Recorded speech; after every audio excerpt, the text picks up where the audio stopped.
At mga kababayan, speaking of DDS, ako ho ay naniniwala na kung bakit nag-umpisa yung pahiring ni Senadora Amy Marcos ay dahil gusto niyang makuha yung mga boto ng DDS. O yan, yan. Diba? Senator Amy Marcos, wala nang alam kung kasama pa siya sa alyansa. Hindi ko alam.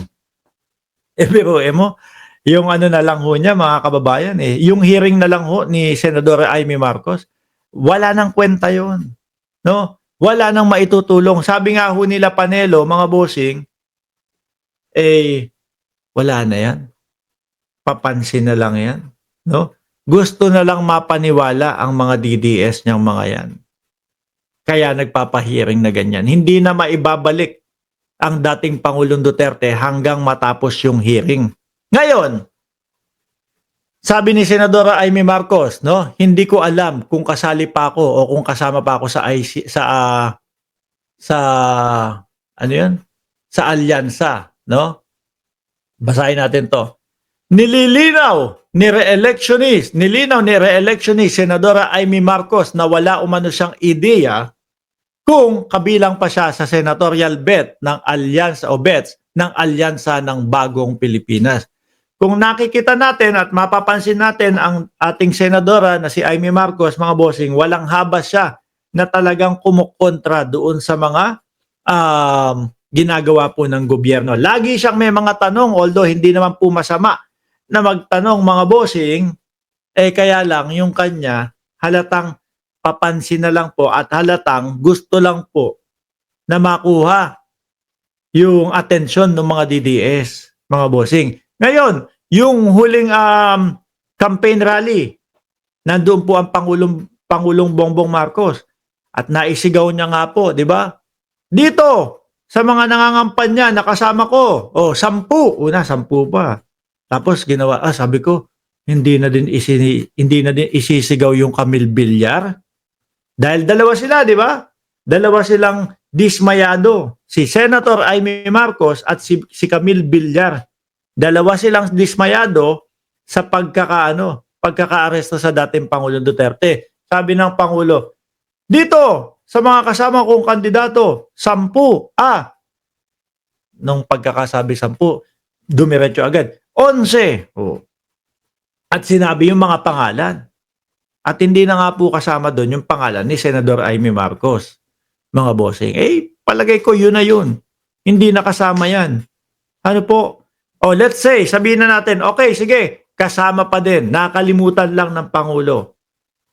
Ang problema ngayon ni Manang Amy, markado siya sa sumusuporta kay Pangulong Bongbong Marcos. Markado siya sa mga loyalista. Markado siya doon sa mga government supporters. No? Ang problema pa ni Senator Amy Marcos, mga bossing, hindi kinakagat ng mga DDS yung kanyang pagpapapansin doon sa side na yun. Ano tawag sa kanya ng mga DDS? Mangga. Manggagamit lang daw ho. Di ho ba mga kababayan? Babasahin ko tuloy ito. Sa panayam ng media kay Senator Amy nitong linggo, March 23, 2025, sinabi niyang wala umano siyang alam sa totoong estado niya sa alyansa dahil hindi umano sila nagkakausap ng kapatid na si Pangulong Bongbong Marcos. So, magsisigaw ka ba naman?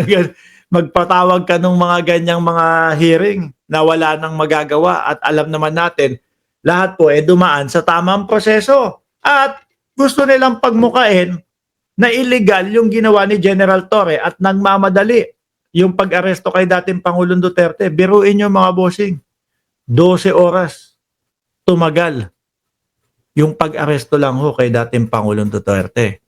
12 oras ha. Sabi nga po ng mga mga nakapanood sa lahat ng inaaresto, ito yung pinaka matagal na pag-aresto, 12 oras. Kung makikita ho natin mga bossing, no, kapag tayong mga simpleng individual, simpleng mamamayan, pag binasahan ka ng Miranda rights, halika na, sumama ka na, or else kakalad ka din ka namin. Sabi ni Marriott, Sir Mark, mayroon ngang Diyos nagtago sa ilalim ng lupa. Si Buloyski.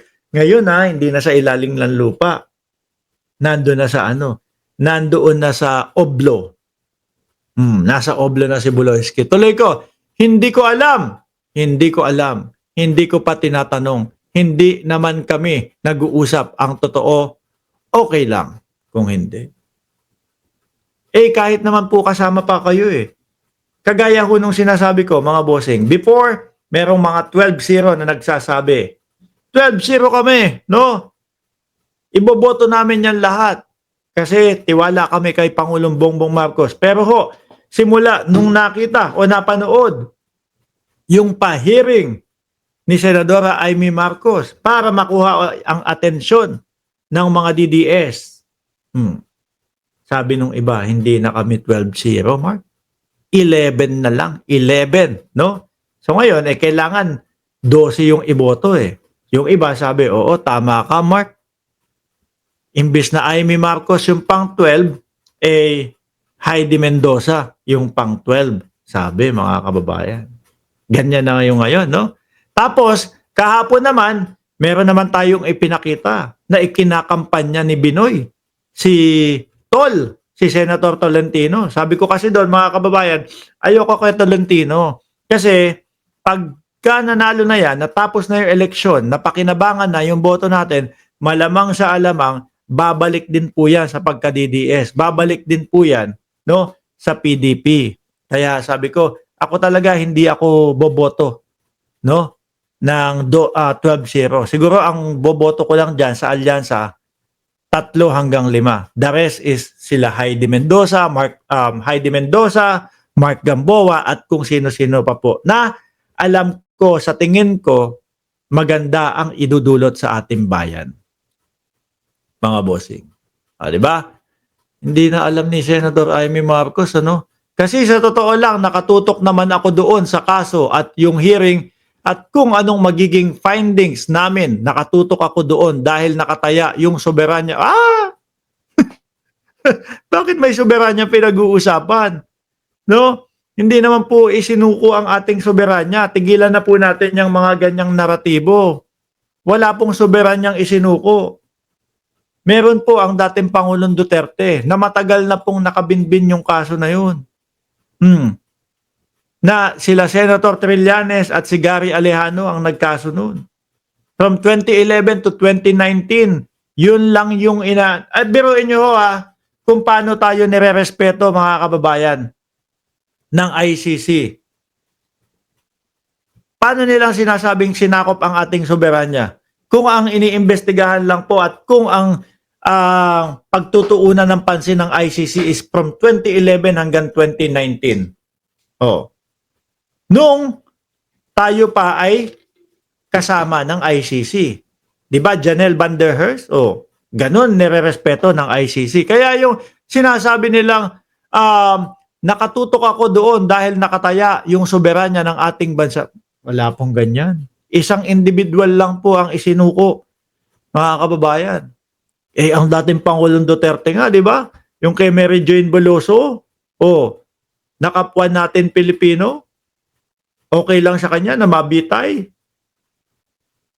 Hindi niya naman inasikaso yun. Mabuti na nga lang po at natawag ang atensyon ng ating Pangulo at ayun, nakauwi ng Pilipinas, nakasama. Ang mga kamag-anak, ang mahal niya sa buhay. Di ba? Tapos pag ito kay dating Pangulong Duterte, isinuko na daw yung soberanya. Anyway, sabi ko naman mga kababayan kasali o hindi si Senadora Amy Marcos diyan sa alyansa malabo pong makakuha ng boto, no? Sa mga government supporter, sa mga DDS malabo din dahil yun po yung nakikita ko sa kanila na umaayaw sila at nangangayaw sila at wala silang tiwala kay Senator Amy Marcos.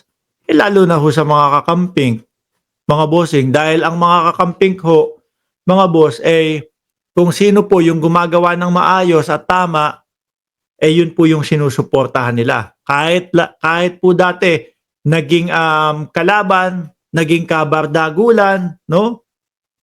si Pangulong Bongbong Marcos, pero nakita nila ang galing, nakita nila yung tunay na pagtatrabaho, kaya nandiyan po sila nakasuporta. Hindi doon sa lalo na kapag maka-DDS, hindi niyan sinusuportahan. Ayaw na ayaw po ng mga kakamping sa mga DDS, mga bossing. Pag paumanin niyo na ako, yung ilong ko nangangati.